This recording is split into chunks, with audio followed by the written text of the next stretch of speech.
Yamwachi biem samwa kwa Badwam TV Badwam so yada Apostle Dr. Nita Kutegwase Linkran sama odi abre ye de so no ye Badwam kase ansam no ne obetie wo mu bi ene Ghana Water edi atudwa de hye ye wo Teshie nsuo eho akwatwe ama wo mo no onya abotre wono mo ebekọ ne kama ohaw no ebetwam eno ne nsem bi anopa ye de bro sa Adom TV Badwam kase awo share live on Facebook/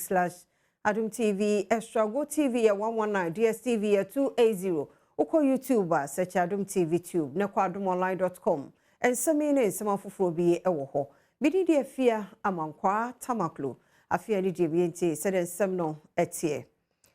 Penifo eda Ghana Water Limited ano de ato edwane titu ne adehye water shine ne mpotamu ana anu enso ho aye dende ama won se won kon akomanto won yam na nche sa haw no ebitwa Womanfo a womuti Teshie ene ne mpatem e de atodwa se ensuo aye den e de ama omo pa womu de sansem we e de to Adom News nsentwofo anim abra yekopie ho ene womanfo e di nkomo wona anu ye wo manemi ne towo wona jimfe hin ye wo hi ko ya ahenu ahonu goga kome 3 cedi 4 cedi 5 cedi wo won pa wo government e fai bia na jawo wo cheni e wo ahonu gala kome 4 cedi me ko le 5 cedi to mo ne gan bi edwe ken fonu gala nyuma ofane bua ka eni 5 10 50 won pa ne 5 won gbo ka ja lensin ka gbe asewa wona anu wo sansem ya hunti no Adom News nsentwofo ene Ghana Water Limited akotwetwe nkomo womo public relations officer Stanley Mate Echra October 2025 ya etwemu ya na you shut down the desalination plants now ewo Teshie Nungwano. Now you shut it down based on some maintenance and legal issues. In this year, obienya averagely of 3 days in a week. Or one 5, 6, 7 days. Munya less. You better nyamias wo hono say. Aban aso after abandon hajima HSA ye nya hwa within ebia na wotwe mienu ana ekomiensa mu no ebetimi ewie sa legal issues no ewie maintenance issues no so aka ho na etimi aba back into operation. By Ntwaso National Commission on Small Arms and Light Weapons and a day to judge mu se wo mo hwe ni mu se yebetimi aye emra bi se mrahwebedwafo ba asetena womo pepe emra foforo bi se yebetimi aboa Executive Secretary de Emakoi Dr. Bona and the Sansemi etudwa Can Amnesty Stakeholder Engagement course so ewon crime Acting Executive Secretary Emma National Commission on Small Arms and Light Weapons Dr. Adam Bona edi atudwa se womo ehwe nim se mrahwebedwafo ebegye atum eye new bill efa eye small arms ho wochima ya de ebeboa pa ma omanfo a womo nam kwan bone so edinya etuo a womo didi nsemone no ninina ebebrase 80 to 90% of them are locally made weapons because they are easy to be made. You have maybe less than 200-300 Ghana cedis, they make it and they sell them. So they are easy to be made and they are more dangerous because those fire the BB cartridges. And with BB cartridges, when one is fired into a crowd, a lot of people will take pellets. And so the bill addresses that. You also have a situation where how do you own a car and you don't know how to drive the car, you have a driving license, you go through a process to own a driving license. So another regime is to make sure that before you are given a permit, you are taken through some processes, at least for 2 weeks. You learn to shoot, learn to keep the weapon, learn to do ABCD. The other aspect has to do with ensuring that the local magazines, because at the moment, one of the things that after the amnesty we will do is marking the local weapons, making sure that we know them. Ochra ye Ghana Amnesty nhihye ya womo de gu abonten no enye se omanfo ekonam kwan bone bi so e de akọ register na womo edituo no edinsemone na mum nhihye gu akwam a womo de besei tuo ni nina. And so the commission also has one of its mandates to destroy weapons, and therefore now we have the weapon sharer that mails weapons donated to us by ECOWAS. We now have it in country. And so during the destruction, all of you will be brought in, just like we are, so that the destruction will be public. And we have thousands of them that are likely to be destroyed, hopefully this year. So you'll be called. We'll destroy them, those that cannot be, it's not all of it. Let's emphasize, so that we don't have people say that when I send my weapon, even for registration or re-registration, to be destroyed. No.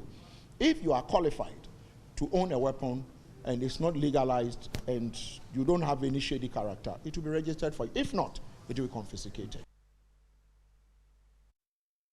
Asante mante mo aposifo na de kokobo ma wo mo a recruitment a ka ho emu exercise ye won mo nka ho a obeba ho no wonhwe ho yi na emra no ene won mo ebedi na wo mo nyan saade no so na bibia won mo ye wo screening na se no enkojojo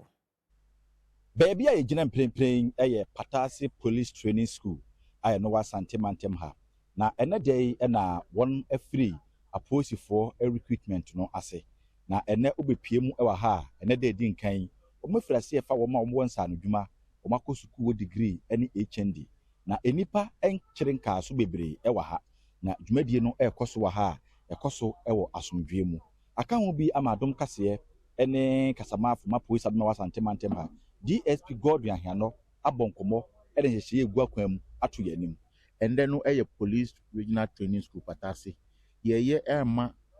omomkuta HND degrees any medical professionals no no ye fa nimpa 2000 a day in the morning 7 a.m. to 12 p.m. na ba ewia 1 p.m. to 6 p.m. ebe sa akotu ukuada na ye wie ukuada na ye wada no na ya ye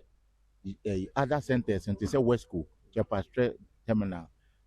Baba Yara Sports Stadium hockey pitch and Jubilee Park. These 4 centers will be added. It's about 5 centers and also for only those with SSE and also WASI.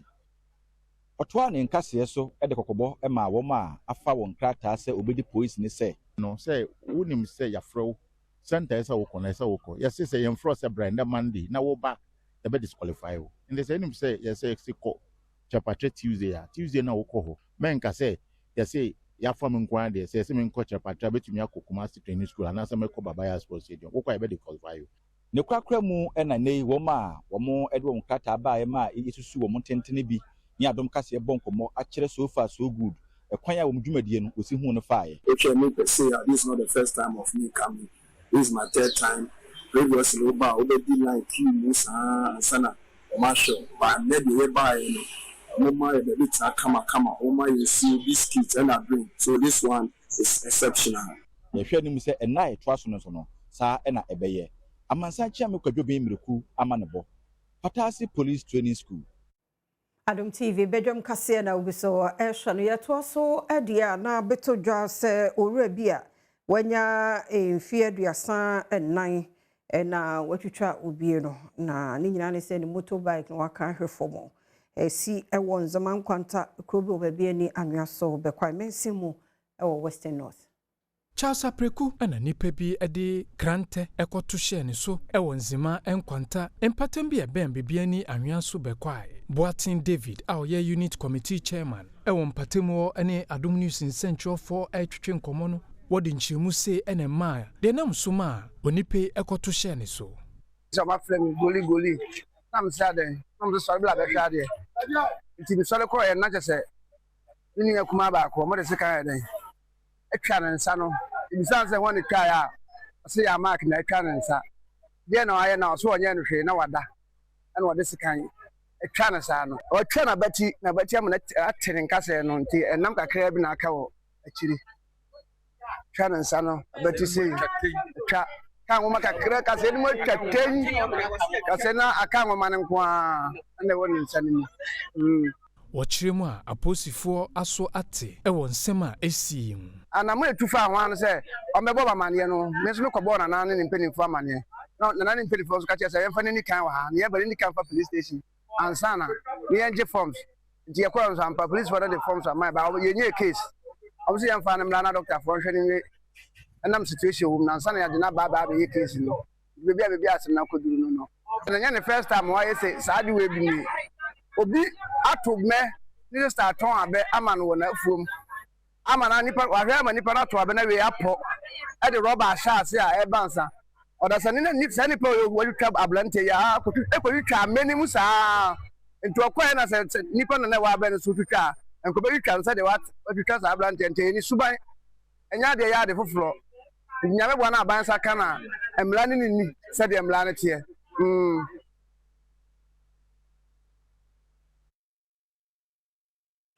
Kaswa of our core district court on Soa he Anna Lydia etie adwamu wode Moses Ganyo ato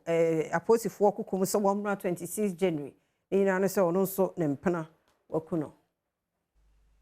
Kaswa of our core district court he Anna Lydia etina edwemu eni Moses Ganyo wahye wono mo emfano nkotwere aposifo ekukumu nyina eyekwedo ede bono se wono ankasa ne kanchema wagye ne nkwa ede efri ne nsem we court no ahye ebra wakotwere aposifo ekukumu wono mo nsamfa ne mbra bosomi mo ne da etoso eduno ensia yebeka ye nchebia ene ebomo amane we yankasi mu se openyana din eni Moses Ganyo wadi mfinhyai eduanan wono ankasa ne kanchema wade sikan edwane tirimu wo wiye wade cement block bi so ebo na ma no kasei ne kanchema yi etinana no ewo ensiedo si ebu nkompa ko ye chikakra dia na no wukwada ena sister ya wono eneye Moses Ganyo kanchema yi omanfo bi ekohunu se emoja epramna wono mo ekohwe ye na cement block bi edane nkyenya wanka atiasefo ho ebim we na kodibofo no ede atodwa se Moses Ganyo wodi sa enyamransemi bia wote ene obomaya eno eyekuru bia ewo South Municipality wonkramanti mo hase nanso eyade se wokɔ kanchema sister ya wosenko wokɔ akwakoda na ade kye wakɔ fie ebra wokɔ ye na dwen se ko sister ya bedi empemu agro nanso nam se ne tirimu poyi entumi ambaso nti ne bufu ya enam so emanadi sa ensemoni we sei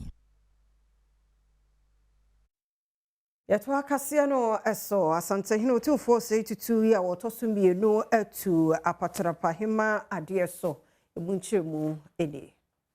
Kumase na anuma twankonya setena na dai wo mukɔ no manhia efikesie maka ho bi ama asantema awura wote kokoso otumfo wo sɛ yitu ababio ahwɛ atu apatrapa hema oheneba echa pani a otoso miensa ade so wo kyerɛ oheneba echa pani otoso miensan wonye odehye kan a etwase wono na edi apatrapa ahema adwa no na uhwem a abusua etwase wo mumu dehye bi edi apatrapa ahema adwa no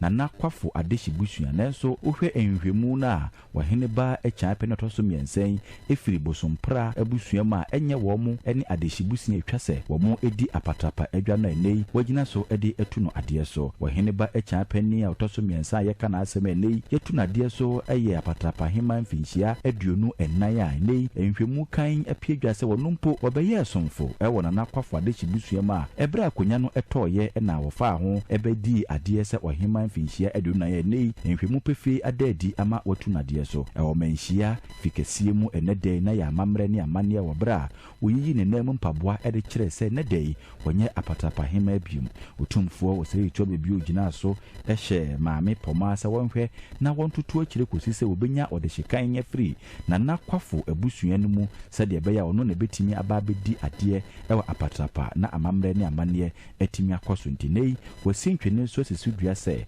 waheneba echa pani otoso emiensa wonye apatrapa ehima ebiema ewo mfinhia aduonu nan achi a obeye ehima no enei watunade so yenyina no so na Adom TV Badwam kase no aha na bema kwan na yede asi